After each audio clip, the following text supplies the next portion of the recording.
اور ایک بات اگر نہ کروں تو موضوع مکمل نہیں ہوتا۔ میرے نبی کریم علیہ السلام نے ایک دن صحابہ سے پوچھا بتاؤ بہترین عورت کون سی ہوتی ہے؟ کون ہوتی ہے؟ آکسفورڈ کی پڑھی ہوئی جی، پنجاب یونیورسٹی جس نے ایم فل کا مقالہ لکھا ہو، پی ایچ ڈی ہو جس نے پی ایچ ڈی کی ہو نمل یونیورسٹی سے، ایک کراچی یونیورسٹی کی ڈگری ہولڈر ہو، کہ باہر سے ایم بی بی ایس کر کے آئی ہو، کون افضل ہوتی ہے؟ کہ یا جو اچھی گفتگو کرے، نماز پڑھے، عبادت کرے وہ افضل؟ کوئی تو ایسی وجہ ہوگی نا۔ صحابہ سے حضور نے سوال پوچھا تو صحابہ نے بھی مختلف جوابات دیے۔ کسی نے کہا حضور پنجگانہ نماز پڑھنے والی، اور میں بات تمہاری ٹھیک ہے پر تو میری مراد کو نہیں پہنچے۔ ایک نے کہا یا رسول اللہ صلی اللہ علیہ وسلم پردہ کرنے والی، فرمایا بات تمہاری ٹھیک ہے پر تم میری مراد کو نہیں پہنچے۔ ایک نے کہا حضور با پردہ عورت، فرمایا بات تمہاری ٹھیک ہے پر تم میری مراد کو۔ حضرت علی کہتے ہیں بیٹھا میں بھی تھا بیچ، لیکن میں بھی مراد کو سمجھ نہیں پا رہا تھا، حالانکہ شہر علم کے دروازے کا نام مولا علی ہے۔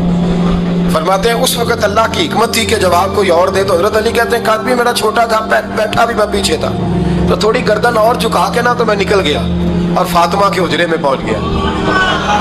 تو میں نے کہا فاطمہ حضور نے ایک سوال پوچھا ہے تو صحابہ جواب دے رہے ہیں پر حضور کہتے ہیں تم میری مراد کو نہیں پہنچے، ذرا جلدی سے جواب نہیں دیتی؟ تو خاتون جنت ہنس پڑی، فرمانے لگی میں جواب دوں؟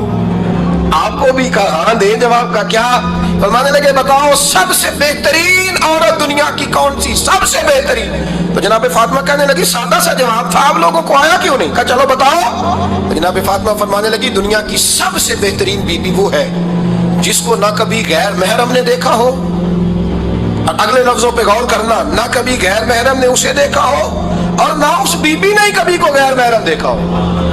یہ کوئی پردہ نہیں کہ بی بی کہتی ہے جناب میں تو چہرہ ڈھانپ کے نکلی تھی، باقی میں دکاندار سب سے بات چیت کر آئی، سب کے چہرے دیکھ آئی۔ حضرت فاطمہ نے بتایا کہ تیری آنکھوں کا بھی پردہ ہے، اور وہ روایت وہاں الگ موجود ہے کہ حضور نے حضرت عائشہ صدیقہ ام سلمہ سے کہا کہ عبداللہ ابن مکتوم نابینا آیا تو پردہ کرو۔ تو یہ نابینا اس سے پہلے سیرت نگاروں نے لکھا ہے کہ ایک دن یہ اس سے پہلے حضرت فاطمہ کے گھر چلے گئے حضور کے ساتھ، تو نبی کریم علیہ السلام نے جب ان کو لے کے حضور داخل ہوئے تو جناب فاطمہ نے آنکھیں جھکا لی، پردہ کر لیا۔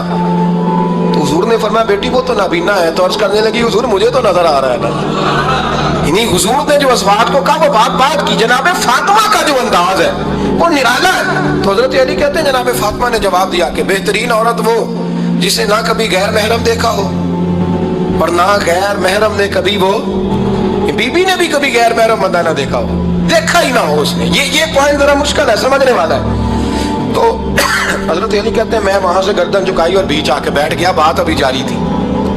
حضور نے فرمایا آتا ہے کسی کو جواب؟ تو کہتے ہیں میں نے ہاتھ کھڑا کیا، میں نے کہا حضور آتا ہے، تو حضور مسکرا پڑے، فرمایا چل بتا۔ میں نے عرض کی حضور بہترین عورت وہ ہے کہ نہ کبھی اسے غیر محرم نے دیکھا ہو نہ اس نے کبھی غیر محرم دیکھا ہو۔ تو حضرت علی کہتے ہیں شاباش مجھے ملنی چاہیے تھی نا۔ حضور مسکرا پڑے، کہنے لگے میں نے تو پہلے ہی کہا ہے فاطمہ تو بدا تو منی، فاطمہ میرے جگر کا ٹکڑا ہے، میں نے تو بڑا پہلے کہہ دیا ہے۔ تو کہتے ہیں صحابہ میری طرف دیکھنے لگے کہ یہ تو تعریف فاطمہ کی ہونے لگ گئی ہے۔ تو میں نے کہا کیا کریں؟ اس محبوب کو بتایا ہے جس کے لیے اللہ نے کوئی پردہ رکھا ہی نہیں، سارے پردے کھول دیے۔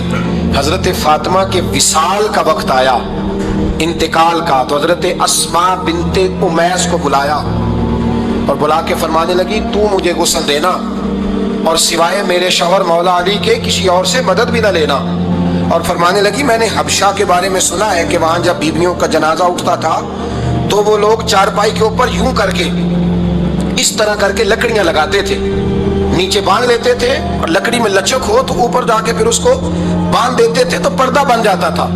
فرمایا میں نے علی کو بتا دیا ہے، تمہیں بھی بتا رہی ہوں، جنازہ میرا رات کو اٹھانا اور لکڑیاں لگا کے نا تو اوپر پردہ کر لینا، میرے وجود پر پڑی ہوئی چادر پر بھی کسی کی نظر نہیں پڑنی چاہیے۔ رات کو جنازہ اٹھانا اور رات کو مجھے دفن کر دینا۔ مدینہ منورہ میں حضور کے وصال ظاہری کے 6 ماہ بعد جناب فاطمہ الزہرا کا جنازہ اٹھا تو مسجد نبوی شریف سے ایک شخص اپنی داڑھی آنسوؤں سے بھگوتا ہوا نکلا۔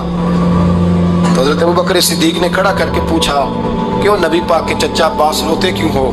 حضرت عباس کہنے لگے پہلے حضور گئے تھے، اب نبی پاک کی تصویر بھی چلی گئی۔ کیا ہوا؟ کہ جناب فاطمہ کا وصال ہوا، پھر سے ایک دفعہ مدینے میں رات آئی، پھر سے شام ہوئی، پھر سے جنازہ اٹھا۔ شیر خدا علی المرتضیٰ رضی اللہ تعالیٰ عنہ نے، حضرت عباس نے، حضرت قسم الدین عباس نے، حضرت عبداللہ ابن عباس نے تدفین سے فارغ ہوئے